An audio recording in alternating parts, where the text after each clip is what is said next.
शुक्रिया कि आप सब हमारी प्रेस कॉन्फ्रेंस को कवर करने के लिए आज यहाँ पे आए हैं। आपकी प्रेजेंस के लिए बहुत बहुत शुक्रिया।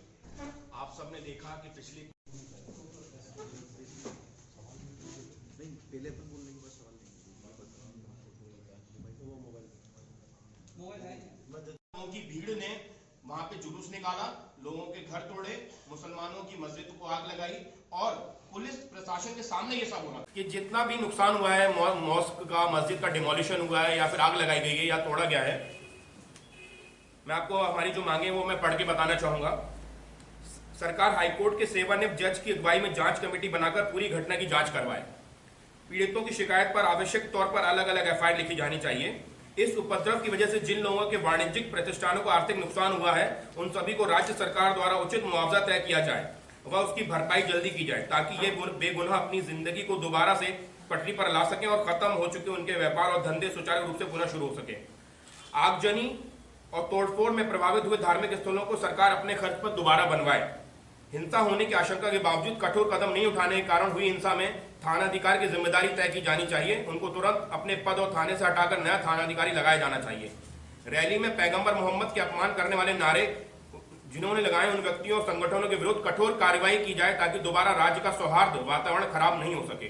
सोशल मीडिया पर झूठे और भड़काऊ मैसेज वायरल करने वाले लोगों और रैली के लिए बार बार लोगों को उकसाने वाले और हंगामा करने वाले सभी लोगों को संगठनों पर मुकदमा दर्ज हो, सख्त से सख्त कानूनी कार्रवाई हो और जो भी इस उपद्रव में दोषी हैं और लूटपाट और आगजनी में लिप्त हैं उनकी जांच हो और सभी अपराधियों के खिलाफ बिना भेदभाव के फास्ट ट्रैक अदालती कार्रवाई होनी चाहिए। मैं अपनी बात यहीं समाप्त करूंगा। अब मैं रिक्वेस्ट करूंगा हमारे साथी मुकेश जी से, एडवोकेट मुकेश जी जो कि सुप्रीम कोर्ट में लॉयर हैं, वो अपनी बात रखें। हमारी प्रेस कॉन्फ्रेंस को कवर करने के लिए आज यहाँ पे आए हैं। आपकी प्रेजेंस के लिए बहुत बहुत शुक्रिया। आप सब ने देखा कि पिछले कुछ दिनों में त्रिपुरा में और अगरतला के आसपास के कुछ शहरों में, पानी सागर में, रवा बाजार में, नॉर्थ त्रिपुरा में मुस्लिम को टारगेट किया गया और मस्जिदों को नुकसान पहुंचाया गया। कुछ मस्जिदों को आग लगाई गई, कुछ मस्जिदों में तोड़फोड़ की गई और कुछ मुस्लिम कम्युनिटी के घरों में भी तोड़फोड़ की गई और महिलाओं के साथ भी बदतमीजी की गई। जब ये न्यूज़ बहुत मुश्किल से, एक तो बहुत कम मीडिया वालों ने इस न्यूज़ को दिखाया, लेकिन जिन लोगों ने भी दिखाया उनको मैं सलाम करता हूँ यहाँ से, उनको मेरी तरफ से बहुत ग्रैंड सैल्यूट। और उन न्यूज़ को देख के फिर जब हमारी टीम ने डिसाइड किया, advocate Amit, advocate Mukesh, advocate Ansar साहब, हम सब ने जब मिलकर डिसाइड किया कि एक फैक्ट फाइंडिंग टीम लेके हम लोग त्रिपुरा जाएंगे।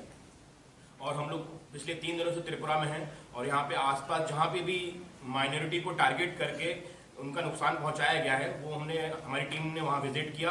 वहाँ पे लोगों के स्टेटमेंट रिकॉर्ड किए, उनके वीडियोस बनाए, ऑडियोज लिए और हमने अपनी फैक्ट फाइंडिंग टीम, जो इनिशियल फैक्ट फाइंडिंग टीम है, हमें ये पता पड़ा है कि ये टारगेटेड अटैक था मुस्लिम कम्युनिटी पे और उनके रिलीजियस स्ट्रक्चर पे। एक बहुत ही यूनिक चीज़ यहाँ पे देखने को मिली कि हिंदुस्तान में शुरू से धार्मिक दंगे होते रहते हैं, लेकिन यहाँ पे एक जो चीज़ दिखी कि पैगंबर साहब पे डायरेक्ट टारगेट किया गया और उनके नाम से नारे लगाए गए और बीजेपी के सीनियर लीडर्स, विश्व हिंदू परिषद के सीनियर लीडर्स डायरेक्ट मॉब को लीड कर रहे थे। और एक और यूनिक चीज यहाँ पे देखने को मिली कि जेसीबी मशीन भी लेके आए थे मॉब में। जेसीबी मशीन का काम क्या है? किसी रैली अगर कोई ऑर्गेनाइज हो रही है तो जेसीबी मशीन का क्या काम है? और आज आप देख रहे हैं कि कोरोना से हमारा पूरा देश जूझ रहा है, जहाँ पे कोविड गाइडलाइंस भी कोई चीज होती है उनका भी वॉयलेशन किया गया।